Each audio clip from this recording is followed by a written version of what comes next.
Hi, fabulous fourth grade families. The homework for this week requires the students to multiply and to divide. And if you're watching this, I'm going to go ahead and do the first problem for each day's worth of homework as an example to go over the strategies in case your student needs a little extra help. Yesterday's or Monday's assignment required the students to multiply using the standard algorithm. When we multiply using this strategy, the first step is to multiply 9 times 6, which gives us 54. I put the 4 on the bottom and carry the 5. Then we do 9 times 3 is 27, plus the 5 that we carried gives us 32.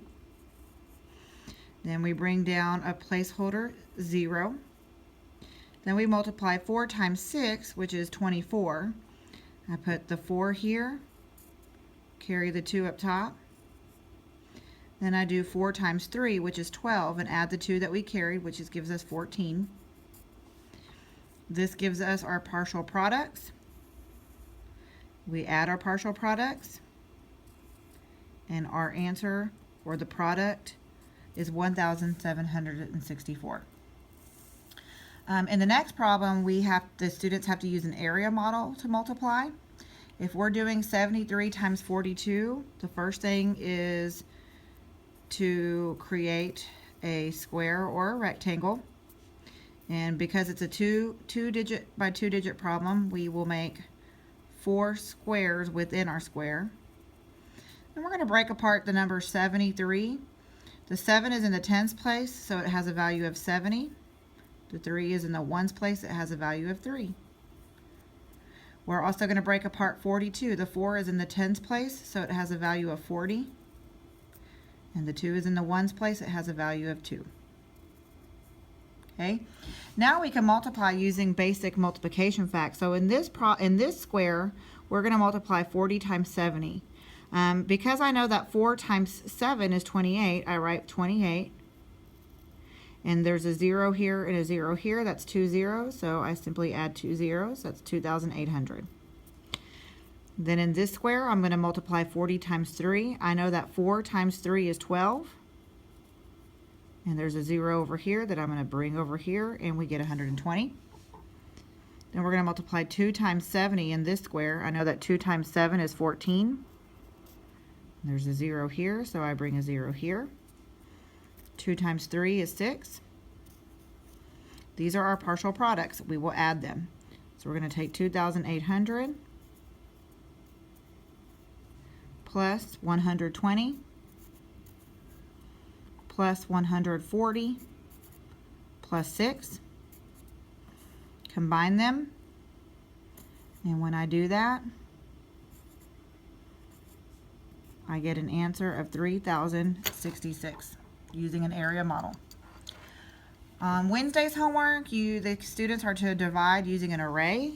So if we are dividing 36 divided by 5, we would need to draw 36 dots or tallies or whatever your student wants to draw that makes it easier for them to understand. And we're going to draw 36 of them, but we're going to group them by 5s since our divisor is 5. So I would start off by drawing 5 dots. 1, 2, 3, 4, 5, and I'm going to continue to do this until I get to 36.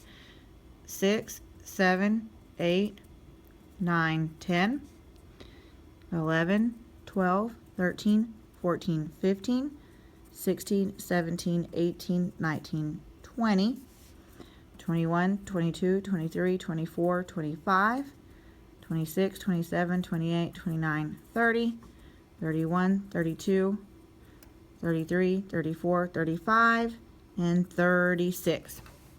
Now, when I do this, I can count. I'm going to go back and count my equal groups of 5. And when I do this, I see that this is a group of 5. There's one group of 5. This is another group of 5. 2, 3 groups of 5, 4, 5, 6. I end up with 7 groups of 5. But I have this little guy left over right here. This is going to be our remainder, and there's only 1 left. So because we have 7 equal groups of 5, our quotient or our answer is going to be 7.